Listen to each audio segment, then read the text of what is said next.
নমস্কার, সবাইকে স্বাগত জানিয়ে শুরু করতেছি আজকের রেসিপি। আজকে আমি ভীষণ মজার একটা রেসিপি শেয়ার করব, আর এটা রান্না করাও কিন্তু খুব সহজ। চলুন তাহলে দেখে নেওয়া যাক পুরো রেসিপিটা। আজকে আমি চামঘাস দিয়ে মজাদার এই তরকারিটা রান্না করে দেখাবো। এই চামঘাস বা কচুটাকে আপনারা সবাই চেনেন, এগুলা বাড়ির আনাচে কানাচে হয়ে থাকে, আর এই চামঘাসটাকে বাজারেও পাওয়া যায়। আমি এই চাম গাছটাকে বাজার থেকে নিয়ে এসেছি। আমি এখানে পাতাগুলো রেখে ডাঁটাগুলোকে শুধু নিয়ে নিয়েছি। আমি এই সাইজ করে কেটে নিয়েছি, আপনারা চাইলে আপনাদের পছন্দ মতো সাইজ করে নিতে পারেন। এই ডাঁটাগুলোকে আমি এখন শিলপাটায় একটু থেতো করে নেব। এটা থেতো করার কারণ হচ্ছে ভেতরের কষটা বের হয় আর গলায় ধরে না বা গলা চুলকায় না। আমি বেশি থেতো করব না, অল্প অল্পই থেতো করে নিব, বেশি থেতো করা যাবে না।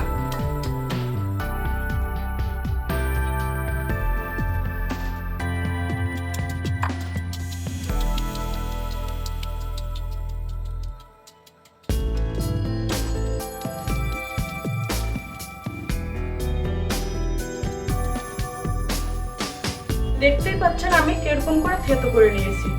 এটা কিন্তু বেশি থেতো করা যাবে না, আমি যেরকম করে থেতো করে নিয়েছি এরকম করে থেতো করে নিতে হবে।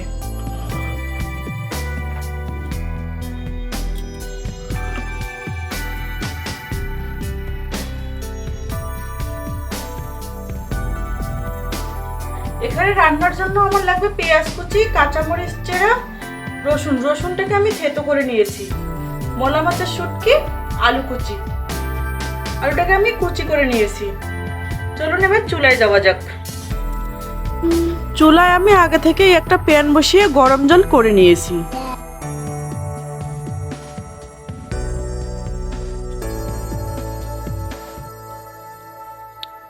কচুটাকে দেওয়ার পর 3-4 মিনিটের জন্য ঢেকে দিব।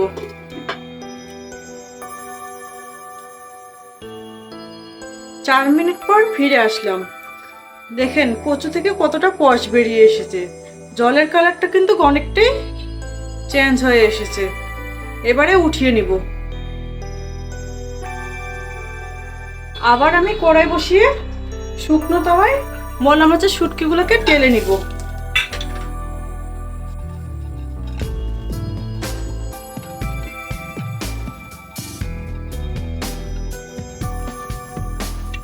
টেলে নেওয়া হয়ে গেছে, এবারে জল দিয়ে দিব।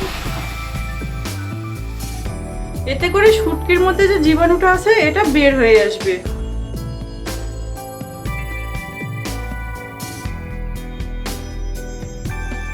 আর আমি প্যান বসিয়ে প্যানটাকে গরম করে নিব। দিয়ে দিব রান্নার তেল। তেলটা একটুখানি গরম হয়ে আসলে দিয়ে দিব চেরা কাঁচামরিচ, পেঁয়াজ কুচি,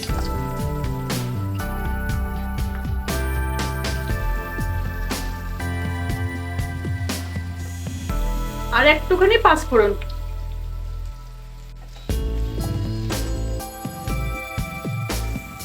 পেঁয়াজটাকে আমি 2-3 মিনিটের মতো ভেজে নিব। পেঁয়াজটাকে আমার ভেজে নেওয়া হয়ে গেছে। এই রান্নার রেসিপিটিতে কিন্তু পেঁয়াজ আর কাঁচামরিচটাকে ব্রাউন করে ভেজে নেওয়া যাবে না। এবারে আমি দিয়ে দিব থেতো করা রসুন। এই রান্নাটিতে পেঁয়াজ রসুন একটু বেশিই লাগে, তাইলে চামগাছটা খেতে অনেক সুস্বাদু লাগে। রসুনটাকেও আমি ভেজে নিব 2 মিনিটের মতো।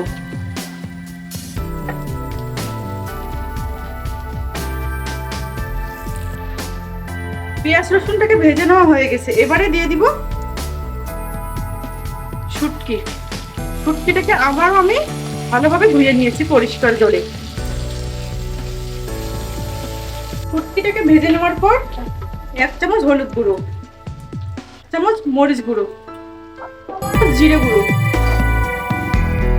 1/2 চামচ ধনিয়া গুঁড়ো,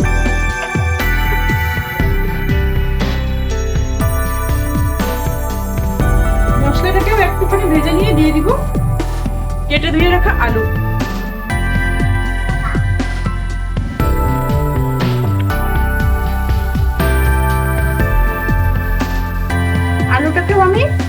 1 মিনিটের মতো ভেজে নিব।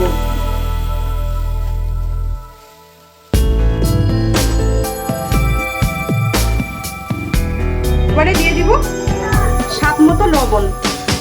এই রান্নাটা এবারে 1 বাটি জল দিয়ে দিব। জল দিয়ে ভালোভাবে নেড়ে নেব। ঢেকে দিব আলুটাকে সেদ্ধ করার জন্য।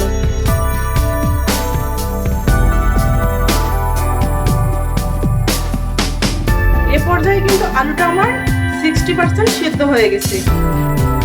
এবারে দিয়ে দিব জাম ঘাস, দিয়ে ভালোভাবে নাড়িয়ে নিব।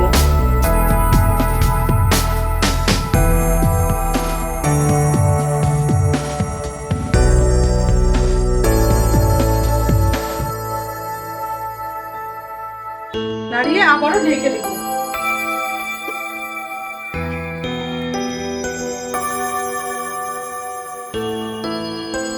জলটা একটু শুকিয়ে আসলেই দিয়ে দিব 1/2 চামচ গরম মশলা গুঁড়ো। এই রান্নায় কিন্তু ধাপে ধাপে হয়, মশলাও ধাপে ধাপে পড়ে, আবার সবজিটাও ধাপে ধাপে হয়। এবারে ভালোভাবে নেড়ে দিব। দেখেন কত সুন্দর কালার আসছে।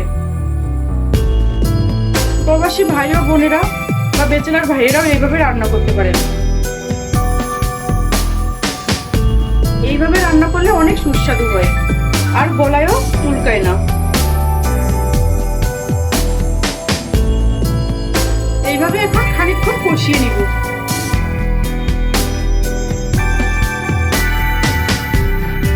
রেসিপিটি ভালো লেগে থাকলে লাইক করবেন, চ্যানেলটিকে সাবস্ক্রাইব করে পাশেই থাকবেন।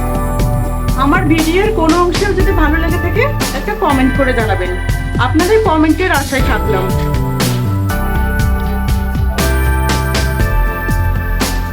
আপনাদের যদি কোনো রেসিপির দরকার হয় বা প্রয়োজন হয় অবশ্যই কমেন্ট করে জানাবেন, আমি রেসিপিটি দেখার চেষ্টা করব। রান্নাটি প্রায় হয়ে এসেছে। আপনারা যারা গলা চুলকানোর ভয়ে কচু খেতে চান না তারা এইভাবে আমার প্রসেসটি ফলো করতে পারেন। এইভাবে ফলো করলে গলায় আর ধরবে না। রান্নাটি আমার হয়ে এসেছে। ভিডিওটি দেখার জন্য অসংখ্য ধন্যবাদ। নমস্কার।